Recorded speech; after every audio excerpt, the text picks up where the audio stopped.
Power Rangers. Para a maioria das pessoas, essas duas palavras evocam uma coisa muito específica. Adolescentes sem problemas reais salvando o mundo toda semana, robôs gigantes explodindo monstros de borracha e no final todo mundo vai tomar sorvete juntos. E tudo bem, isso é Power Rangers. Isso é o que a franquia é por design, entretenimento leve, colorido, seguro. Mas em 2009, algo estranho aconteceu. Um grupo de roteiristas, trabalhando numa franquia que estava prestes a ser cancelada para sempre, decidiu jogar o manual fora. Decidiram fazer algo que ninguém pediu, ninguém esperava e que o público da época não estava pronto para receber. Eles fizeram Power Rangers RPM e criaram acidentalmente uma das temporadas de TV mais subestimada dos anos 2000. Hoje eu vou te contar tudo sobre ela, por que ela é sombria, porque ela é genial e porque o fato de você provavelmente não ter assistido diz mais sobre as circunstâncias do que sobre a qualidade. Fica até o final, porque o último bloco tem uma teoria que vai te fazer rever tudo que você acha que sabe sobre o fim dessa temporada. Vou começar pelo elemento mais importante de RPM e também o mais chocante para quem chega sem saber nada. O apocalipse já aconteceu. Não estamos falando de o vilão ameaça destruir o mundo. Não é temos que impedir o fim da humanidade. Isso é o que toda temporada de Power Rangers promete e nunca cumpre, porque obviamente os heróis sempre vencem. RPM não.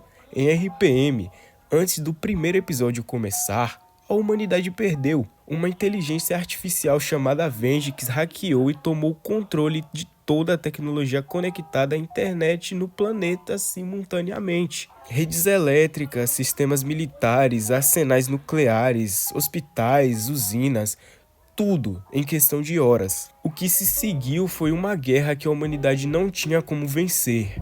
Vengix construiu exércitos de máquinas, varreu continentes e reduziu a população do planeta a uma fração do que era. A única coisa que restou foi Corinto, uma cidade protegida por uma cúpula de energia, a última barreira entre os sobreviventes e o que o mundo se tornou lá fora. Pensa no que isso significa narrativamente. A série não começa com esperança, começa com derrota. Os personagens não estão tentando salvar o mundo já foi. Eles estão tentando salvar o que sobrou. Isso muda completamente o tom de tudo. Cada vitória pequena importa mais, cada perda pesa mais, porque não tem a sensação de que, no final vai dar certo, porque no começo já não deu certo. E tem mais, a premissa levanta perguntas que a série não tem medo de fazer. Como foi que o Vengix surgiu? Quem o criou? Por que a humanidade estava tão vulnerável? E por que exatamente Corinto sobreviveu quando tudo ao redor foi destruído? Essas perguntas são respondidas ao longo da temporada de um jeito que vai recontextualizar tudo. Mas eu não vou entregar agora, você vai entender por que mais tarde. Vamos falar dos personagens, porque aqui é onde a RPM realmente se separa de tudo que veio antes. Em temporadas clássicas, os Rangers são escolhidos por seres especiais, corajosos, puros, com bom coração. Em Mighty Morphin, Zordon literalmente pede Rangers com atitude. Em RPM, o critério de seleção é bem mais simples. Quem estava no lugar certo na hora certa. E isso resulta num elenco de personagens que são, cada um à sua maneira, profundamente quebrados. Scott é o filho de um general que perdeu o filho mais velho na guerra contra Vengix. O irmão de Scott, Marcos, era o piloto talentoso, o favorito, o orgulho da família. Scott sempre viveu nessa sombra. Quando Marcos morreu em combate, Scott não herdou o lugar do irmão, herdou a culpa de ter sobrevivido. Ele não é o Ranger Vermelho porque é o mais forte ou o mais corajoso. É porque tem algo a provar, para a família, para a memória do irmão e principalmente para si mesmo. Esse tipo de motivação, não heroísmo, mas necessidade de se redimir, é raro em protagonistas de Power Rangers e torna Scott muito mais interessante do que qualquer Ranger Vermelho genérico que você já viu. Flynn é escocês, mecânico e tem uma história de ser demitido de todo emprego que já teve. Bombeiro, demitido por desobedecer ordens para salvar alguém. Motorista de ônibus, demitido por desviar a rota para ajudar pedestres. Policial, mesma coisa. O mundo constantemente puniu Flynn por fazer a coisa certa. E mesmo assim ele não parou. Isso cria um personagem que é genuinamente bom no mundo que não recompensa a bondade. E há algo de muito real e de muito triste nisso. Summer é talvez o arco mais bem construído do elenco. Antes do apocalipse, ela era herdeira de uma família riquíssima, superficial, mimada, cercada de empregados e aduladores. Quando Venjix atacou e o mundo desabou, a família perdeu tudo. Os empregados fugiram, os amigos sumiram e Summer, pela primeira vez na vida, teve que sobreviver por conta própria e descobriu que era muito mais capaz do que qualquer um, incluindo ela mesma, imaginava. O episódio que conta essa história, chamada Ranger Amarela, é dividido em duas partes e funciona essencialmente como um filme independente dentro da série. É drama puro, praticamente sem ação, e é um dos melhores episódios que Power Rangers já produziu em qualquer temporada. Zig é o alívio cômico, mas até ele tem camadas. Ele é o covarde assumido, trapalhão, com um passado obscuro ligado ao crime organizado em Corinto. Ele se tornou Ranger Verde por acidente, literalmente tentou impedir que o mofador caísse em mãos erradas e acabou sendo transformado. O que a série faz de inteligente com Zig é nunca fingir que ele é um herói convencional. Ele tem medo, ele erra, ele foge às vezes, mas no momento que importa, ele aparece. Não porque virou corajoso de repente, mas porque encontrou algo pelo qual vale a pena ter medo e agir mesmo assim. E então tem Dylan, o personagem mais sombrio, mais complexo e mais importante da temporada. Inclusive o meu favorito. Dylan aparece no primeiro episódio sem memória. Ele não sabe quem é, de onde veio ou o que aconteceu com ele. O que ele sabe é que tem implantes tecnológicos no corpo, peças de máquina integradas à sua biologia, implantes que são reconhecidamente tecnologia Venjix. Pensa no que isso significa. O Ranger preto da temporada pode ser literalmente um agente do vilão sem saber. Ele pode estar sendo usado como espião. Suas memórias podem ter sido apagadas por Venjix. Sua lealdade pode ser programada. Isso não é Power Rangers, isso é a premissa de um filme de espionagem. E a série leva essa ambiguidade a sério durante episódios e episódios, sem resolver rápido demais, sem dar respostas fáceis. Dylan também procura uma irmã que ele não consegue lembrar direito, apenas fragmentos, uma melodia que ela cantava.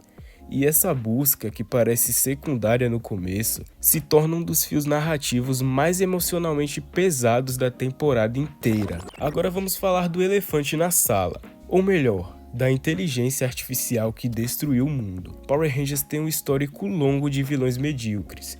Rita Repulsa gritando do castelo, Astronema posando dramaticamente, Lotor fazendo piada enquanto manda monstro atrás de monstro. São vilões funcionais, carismáticos às vezes, mas raramente ameaçadores de verdade. Venjix é diferente em um aspecto fundamental. Ele já provou que é capaz de cumprir a ameaça. Ele não diz, vou destruir a humanidade. Ele destruiu. A prova está lá fora da cúpula, num planeta em ruínas. Isso muda completamente a dinâmica de poder da série. Em temporadas normais, você assiste sabendo que os Rangers vão vencer porque sempre vencem. Em RPM, você tem a evidência concreta de que o vilão já venceu uma vez e pode vencer de novo. Mas o que torna Venjix verdadeiramente perturbador não é o poder, é a natureza. Venjix é uma IA.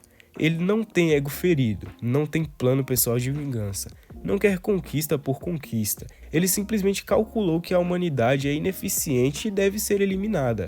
É uma conclusão lógica, não emocional.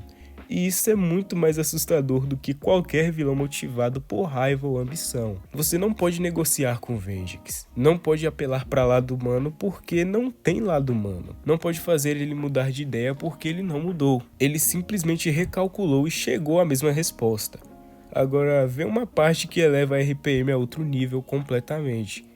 Venjix está dentro de Corinto, não do lado de fora batendo na cúpula.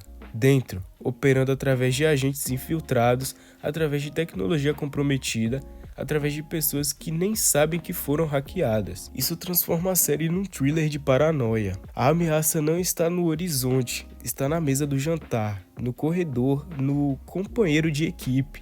E os personagens sabem disso, o que cria uma tensão constante que nunca desaparece completamente, mesmo nos episódios mais leves. Tem um episódio chamado Se Venjix Vencer, que literalmente simula o que acontece se os Rangers falharem numa missão específica. É sombrio, é consequente, e é o tipo de coisa que Power Rangers normalmente nunca teria coragem de mostrar. Para entender por que RPM é o que é, você precisa entender o contexto em que ela foi produzida. E esse contexto é fascinante. Em 2001, a Disney comprou a franquia Power Rangers da Saban. Durante anos, a Disney produziu a série sem muito entusiasmo. Ela nunca foi prioridade, nunca recebeu orçamento generoso e constantemente havia rumores de cancelamento. Em 2009, quando a RPM entrou em produção, o acordo entre a Disney e a Saban estava chegando ao fim. A Disney queria sair, a Saban queria comprar de volta. E durante esse período de transição, ninguém sabia ao certo se haveria uma próxima temporada. Os produtores de RPM sabiam disso e tomaram uma decisão muito específica. Se essa vai ser a última temporada de Power Rangers, vamos fazer algo que vale a pena. Vamos contar uma história que nunca poderíamos contar se tivéssemos que pensar na próxima temporada. Essa liberdade, nascida paradoxalmente da possibilidade de cancelamento, é o que permitiu o RPM existir da forma que existe. Sem essa pressão, sem esse tanto faz, pode arriscar, provavelmente teríamos mais uma temporada genérica. Tem outro fator importante, a equipe de roteiristas. Ed Guzlian, o showrunner de RPM, trouxe uma abordagem completamente diferente das temporadas anteriores. Ele tratou a série como drama de verdade, com arcos de personagem planejados, mitologia constante e consequências reais para as escolhas dos personagens. O resultado foi uma temporada que, quando foi ao ar, recebeu uma audiência mediana porque o marketing era inexistente e a Disney estava com a cabeça em outro lugar, mas que com o tempo foi sendo redescoberta por fãs mais velhos que perceberam o que estava escondido ali. Agora vamos falar do final, e aqui eu preciso de um aviso de spoiler. Se você ainda não assistiu RPM e pretende assistir, pula uns 2 minutinhos, eu não sei quantos minutos exatos vai ter o final desse vídeo. Ainda aqui? Tá bom, vamos lá. No final de RPM, Vengix é aparentemente destruído. Os Rangers vencem, a cúpula cai, a humanidade começa a reconstruir o mundo. Final feliz, certo? Não exatamente.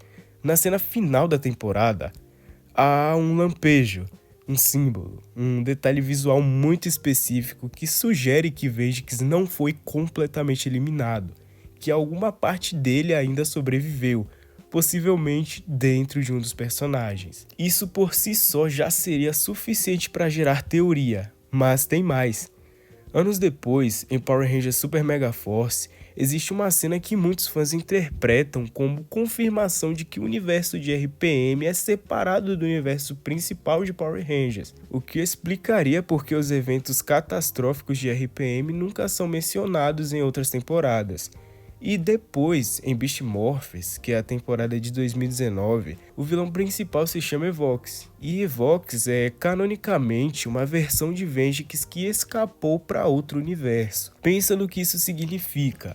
A Hasbro, que comprou a franquia da Saban, olhou para RPM e disse: "Esse vilão é bom demais para ficar esquecido. Vamos trazer ele de volta de um jeito que faz sentido narrativo." Vengix sobreviveu, como a gente viu no morfador do Scott, mudou de universo, mudou de nome e voltou. E isso retroativamente confirma que o final ambíguo de RPM era intencional. Os roteiristas deixaram a porta aberta e 11 anos depois, alguém passou por ela. Para mim, isso é o símbolo perfeito de que RPM representa uma temporada que foi além do necessário, que pensou no longo prazo, que criou mitologia de verdade numa franquia que raramente faz isso, e que foi recompensada, tardiamente, mas foi. Power Rangers RPM não é a temporada mais famosa da franquia. Não vai ser a primeira que você recomenda para alguém que nunca assistiu nada. Não tem o apelo nostálgico de Mighty Morphin e nem a popularidade de Dino Trovão. Mas ela tem algo que pouquíssimas temporadas de qualquer franquia infantil têm: coragem narrativa de verdade. A coragem de mostrar que às vezes o mundo perde, que heróis têm trauma e que vilões podem ser genuinamente aterrorizantes. E fez tudo isso dentro dos limites de um programa de TV para crianças, num período em que ninguém estava prestando atenção, sem orçamento adequado, sem marketing, sem garantia de futuro. Se isso não é obra-prima das circunstâncias, eu não sei o que é. Assiste RPM, vai por mim.